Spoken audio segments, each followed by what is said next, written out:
Hello, my name is Brant Hunt. Tonight is the 15th day of January 2021, that is. And what I want to talk to you about is a issue of self-observation and self-remembering. And I'm going to show you the Amazon page here, showing you the titles of the books by this particular author. The author is Indian. What I remember, his name is Red Hawk. Some of his connections are with what we call Gurdjieff. That is Gurdjieff, the teacher in the early part of this last century, was dealing with what we call the fourth way. Let me show you this here.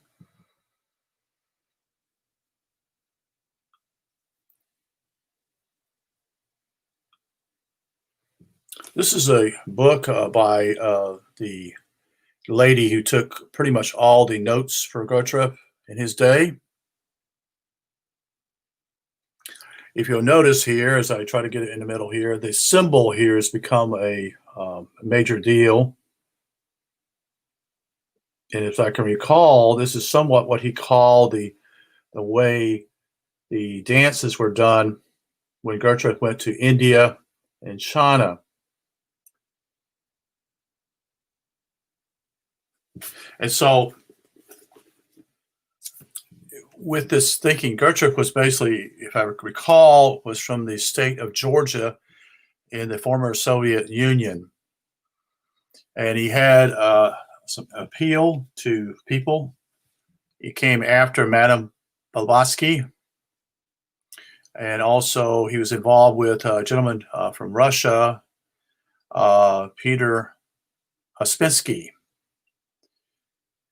And what they were trying to do is find out why, even at that time, this is over 100 years ago, why was man having already issues with their lives? In other words, why were they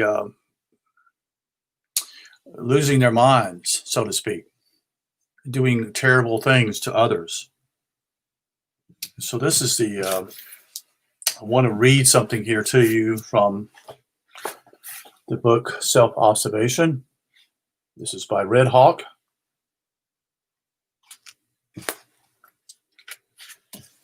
Now, Red Hawk is a part Indian, if I remember, not complete.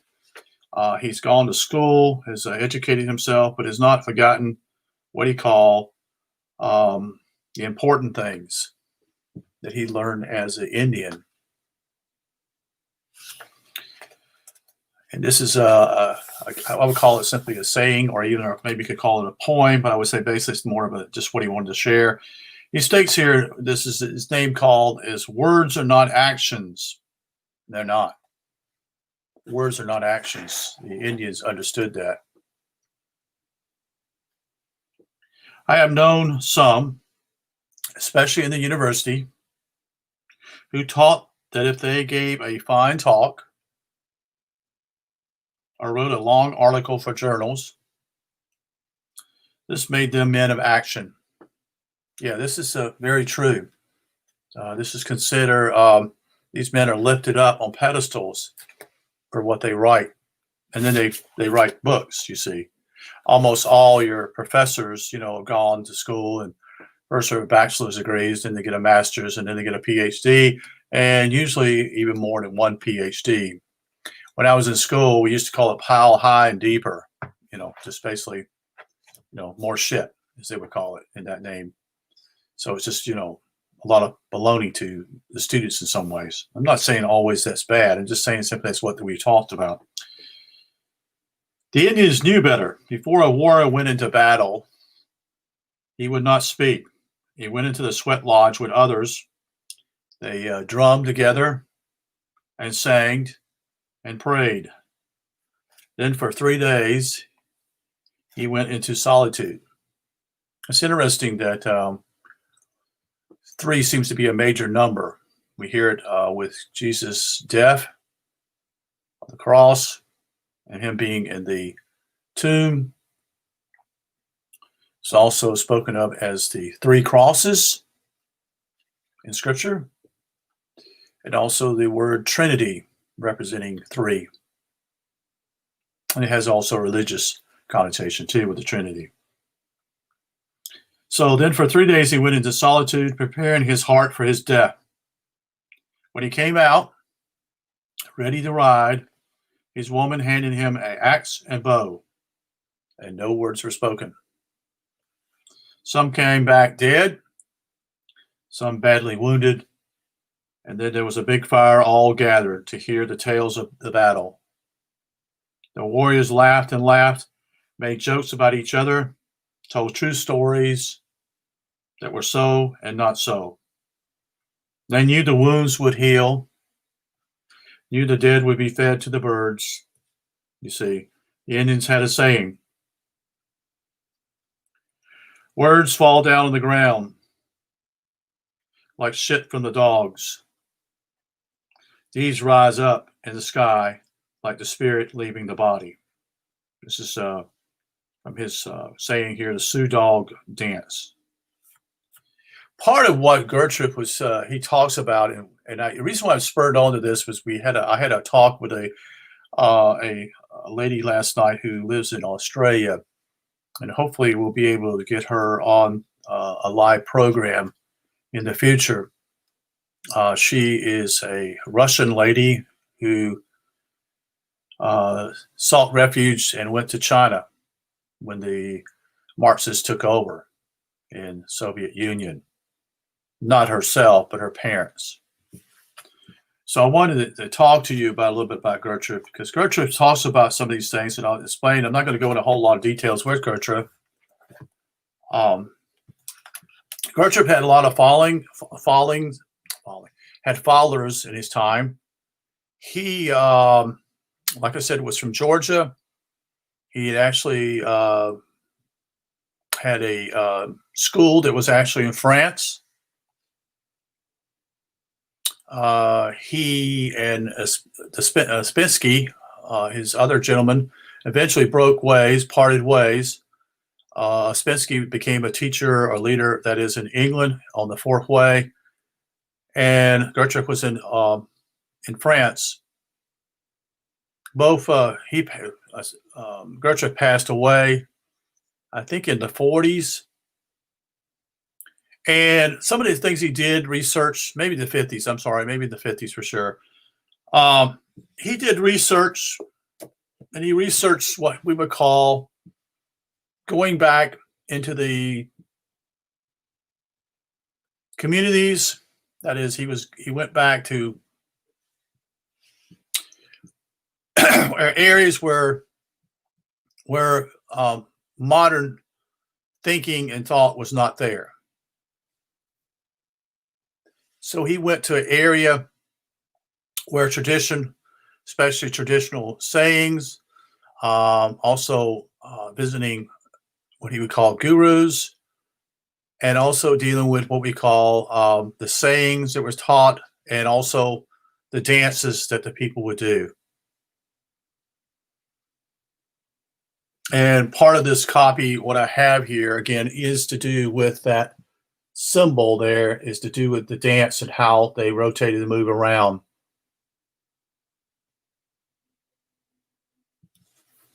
And it's become, this particular symbol has become more famous than actually Gertrude is, which is kind of sad in some ways. People have not, they bought into the symbol here, but have not actually read or looked into Gertrude's teachings.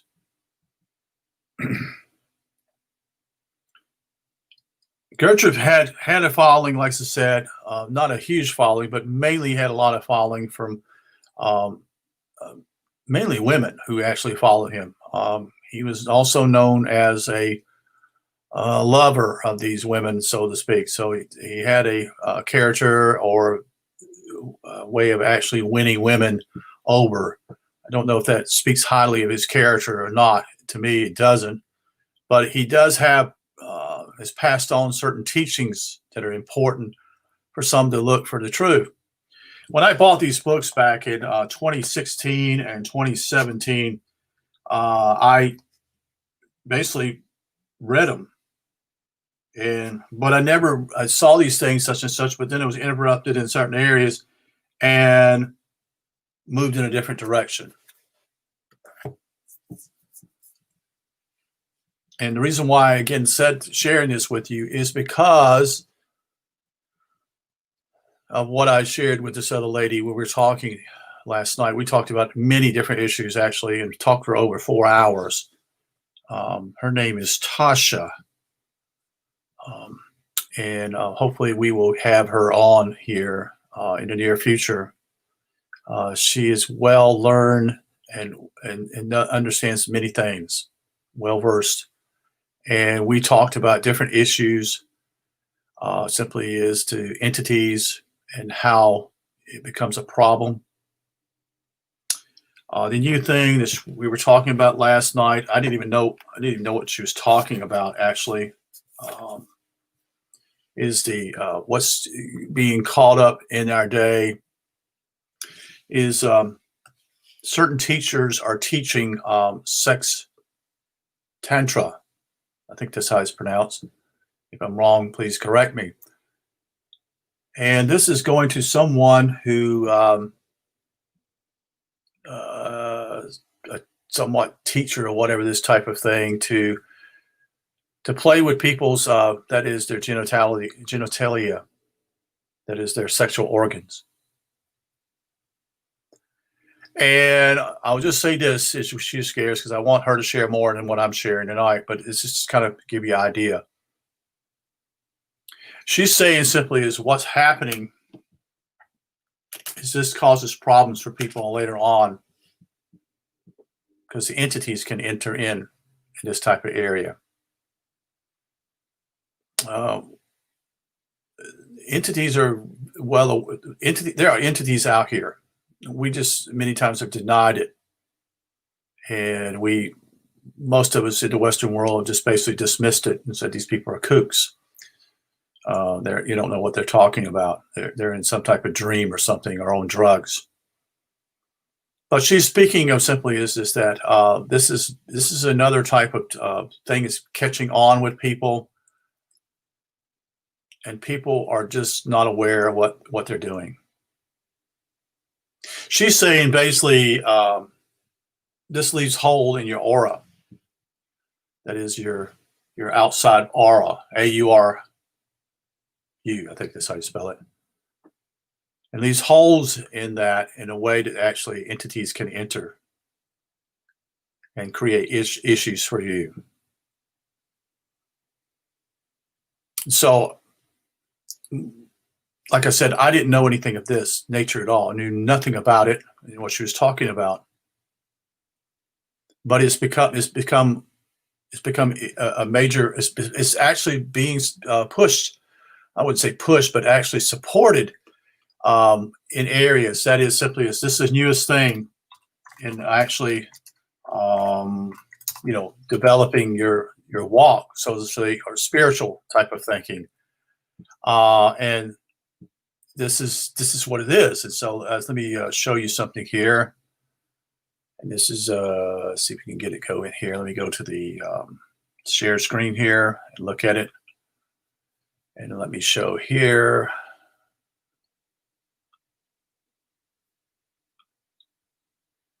And this is it here, Tantra, spelled Tantric, sex.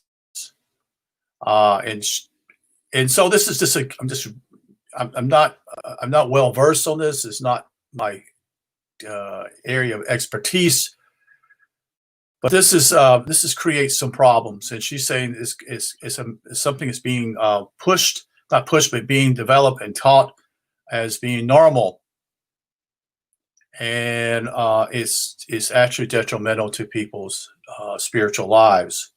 It's actually can have enormous effect upon people. And it's basically,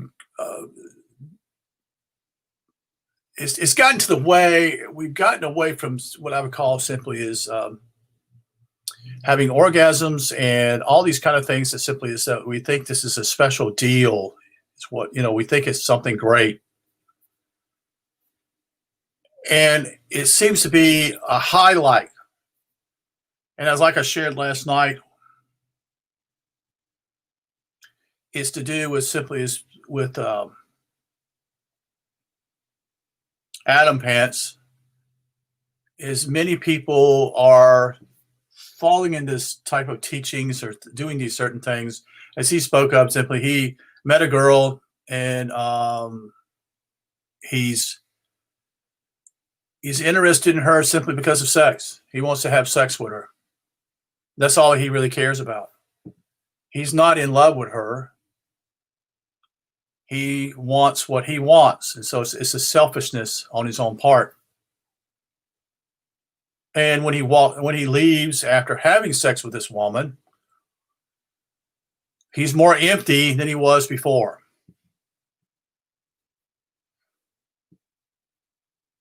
And this is why those who are involved in ruling this planet seek to steal your energy.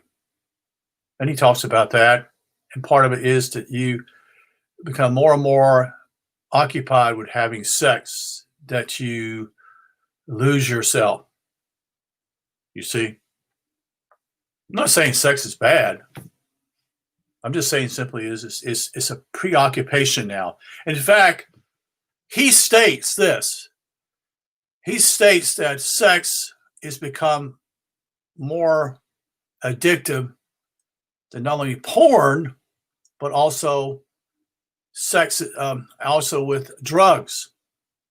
In other words, and I remember not reading, but actually watching a video probably a year ago about a woman who was basically a sexaholic. That is, she had to have sex. She had to have sex no matter what. And she had it every day, you see. So it became a drug. This was a woman, not a man.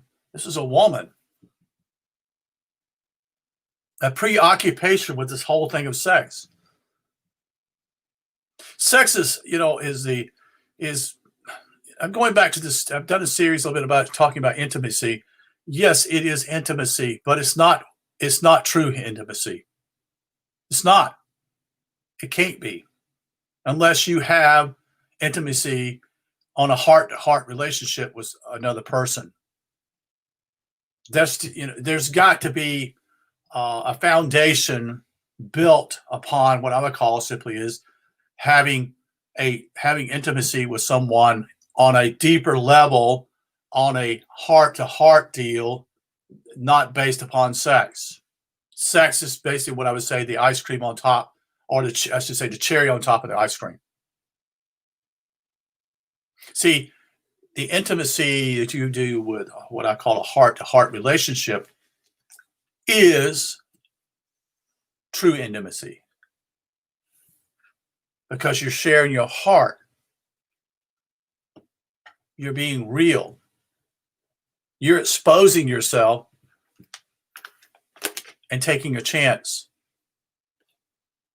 in some ways. Although you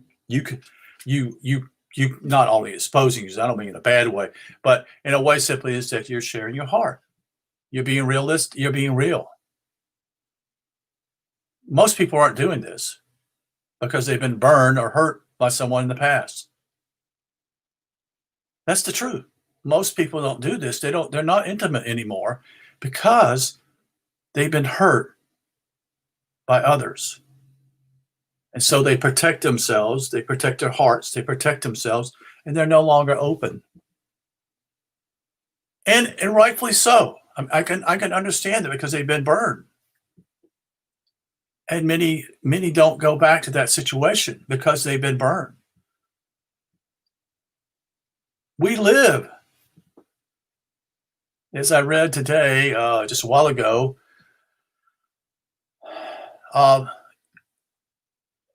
this is disturbing. This is from the United Nations, I think it was, what I was reading here, was that Let me go to that site right now. Let me go. Here we go. Let's go back over here.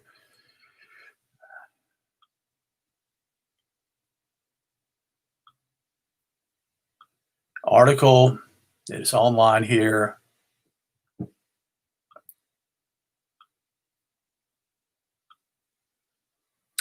This is from a site I found, and it's just a catch thing here. Abortion was the leading cause of death worldwide in 2019, ending the lives of over 73 million unborn children, babies. This is sick. This is wrong.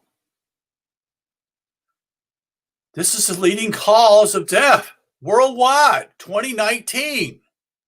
And I'm sure they don't have statistics yet, 2020, such and such, but this is the leading cause of death. And it's to do with no one wanting these babies. What the hell are we doing here? Have we lost our minds? Because that's what it shows.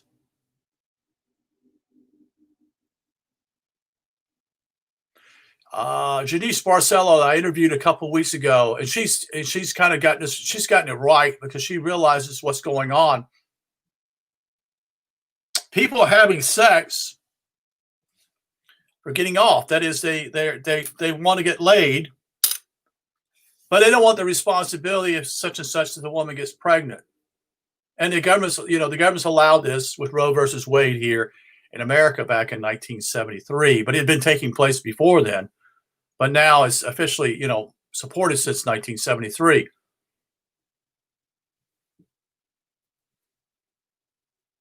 Now, let's think about this in a little bit different way. We're murdering unborn babies that are innocent.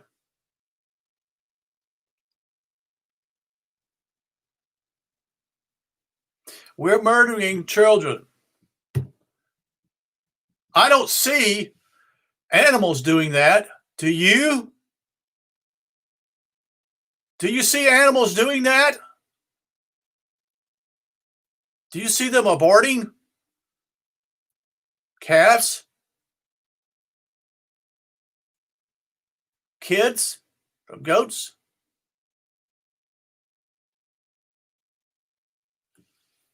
Something's terribly wrong with man. Terribly wrong.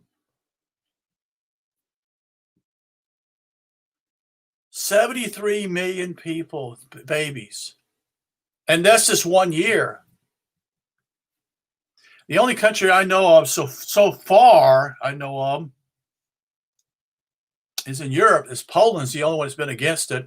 That's because of the strong Roman Catholic viewpoint of that. But that may have changed. That's just a few years ago. They may have already approved that. I don't know.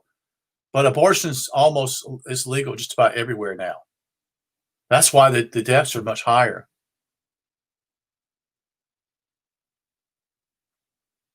What the hell are we doing? We murder our own kind. We murder our own kind here. This is based upon the World Health Organization estimate that there were nearly from causes other than abortion. So there are other deaths, naturally, 55.4 and then 8.9, you can see here. But is 73.3 million children are killed in 2019.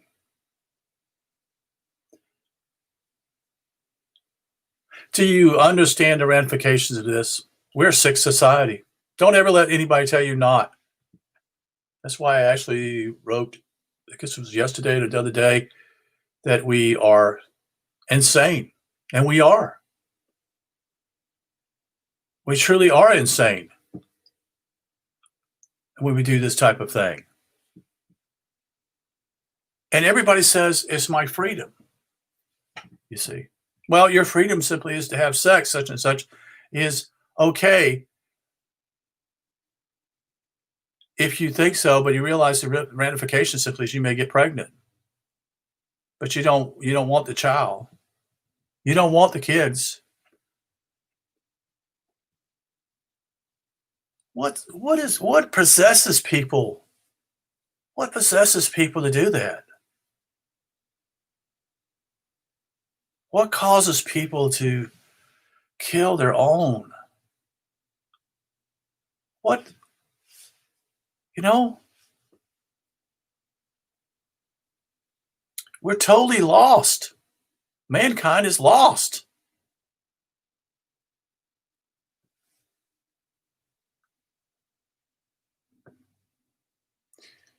Anyway, I'm kind of got off tangent here a little bit, but the point simply is that, and I just want to share simply is that this is not some fabrication. The World Health Organization has still statistics: 73.3 million children aborted in 2019.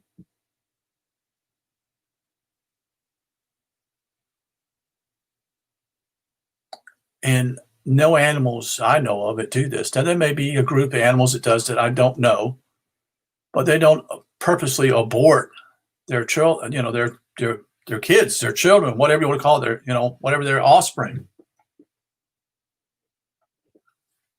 How can we? Here's a question: how can we, as men and women, say we're higher than the animal kingdom? I mean, we're a part of the animal kingdom, but we're not supposed to be the highest on the high here. Abort the children, and a lot of this is now in late time. I mean, it's done 6 months in. That's not talking about simply that some people actually don't abort their kids, and they actually give their children to somebody that wants them, who can't have them, who can't get pregnant. We've lost it, folks.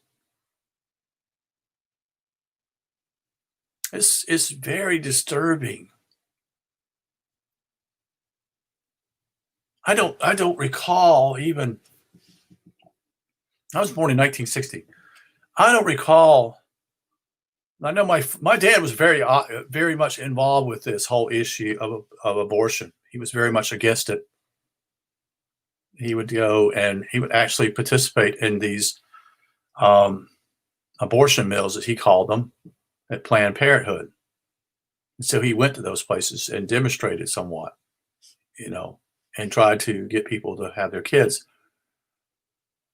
which I didn't think was right in some ways. If they didn't want the child, I understand that, but I didn't think it was right to abort that child. But I thought it would be good to simply, could they be, someone else could have a child that, quote unquote, couldn't have children. And this is part of a program, if you don't understand, death itself. That there's the love affair with death. There are actually people who, women who, in certain places in the West, are saying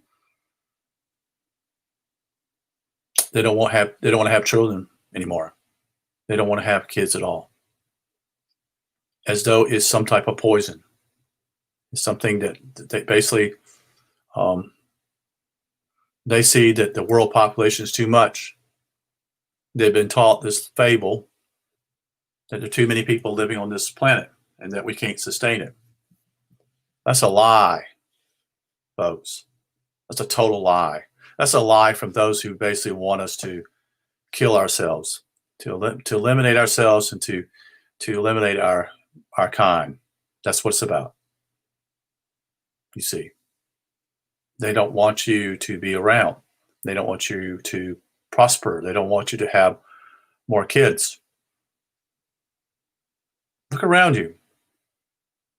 How big is your car now? I can remember that many families in my day, in the early 60s, early 70s, I should say, had station wagons, and they had 3 or 4 kids. Some had more.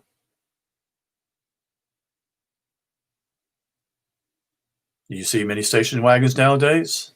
You do. Occasionally you see some. Most of them now are actually a van. But it's changed dramatically that because people look upon other people having more kids. See, they've used this to look down upon others. So now it's a social stigma that you have, more than 4 kids. You're a bad person. You see, I understand the situation simply when you don't have a lot of money and having 1 or 2 children. I understand that part, but we are already adopting the policy simply is that we're dying, all of us around us. Look around you. They're eliminating population growth immensely throughout the whole planet. I mean, in China, you can't have but 1 child, but in certain countries like Japan, the next 50 years, if they don't start having kids, they're not going to be around. The Japanese will be almost gone, and the Europeans are on that same path. And Americans are just about in the same. You got to produce what I call 2.1, 2.2, somewhere in that neighborhood to keep the population at its level. And that's not happening anymore, you see. So that's all taking place. Well, look at what's happened to the black population. They abort their kids. Many of them do. They abort them. The black population here in America has actually declined in the last 20 years. And part of it has to do with abortions. Also has a lot to do with the situation of the families completely coming apart because there's no dad anymore. Dad's never around. You see. So these are all social phenomenons that are being taught to people as being bad, when in reality it's not bad at all. But it's the whole lie that basically that the earth cannot sustain us. We have too many people. Well, just go to Georgia Guidestones and look what they say. Because I've been there. I've been to Georgia Guidestones in the state of Georgia. I've been there and I've read it. Their whole idea is simply to reduce the population to 500 million people, period. And they're doing it because gradually with wars, with quote unquote diseases and with abortions and many other things are happening, they're trying to destroy the population. They claim that simply is there's not enough food. No, sorry. There's plenty of food. The problem is simply is those who do this and control the food, the poor people can no longer afford it. See, it's always them blaming us for the problem when in reality, they're the ones that create the problem. Problems, reaction, solution. They do this all the time. We don't seem to see it. We want to disappear, you see, pretend it's not happening. We want to pretend a lot of things, you see. We don't want to open our eyes. We don't want to open our ears and see what's going on or hearing what's going on. We just pretend it's not happening. And you have that opportunity right now to do that on the internet.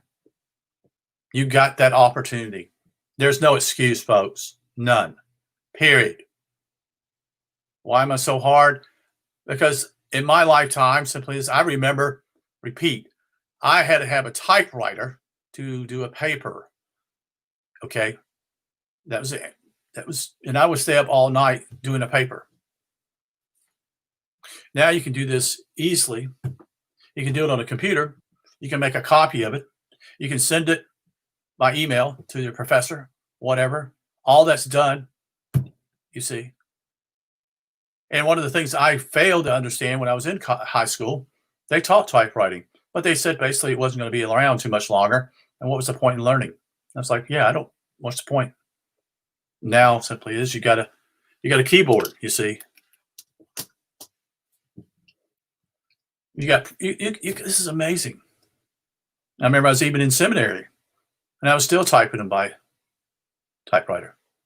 I had yet gone to the computer, and that was in the early 2000s. So my point is simply here is to that, and I want to encourage you to look at this particular writer, Red Hawk, some good stuff here, self-observation. And then he does another particular book here called Self-Remembering. He's written many books, this guy is. Red Hawk. I think he's out of Arizona as well as I recollect. Yes, he's out of Arizona. I don't know how old he is or whatever, but he did go to school. He educated himself somewhat, but he's actually Indian. So I just encourage you to do that. If you would, look into these things. It's your opportunity. You can actually you probably can read these on a PDF file on the internet. So it doesn't even cost you anything. If not, you can probably have a Kindle book, and you can do that. You don't even have to have the Kindle deal. You can just actually read it and buy it from Amazon and download it for probably, I don't know, $4 or $5, such and such. Read it if you can afford a book, because books are expensive. So I'll let you go. Appreciate you listening. Have a good night. Take care.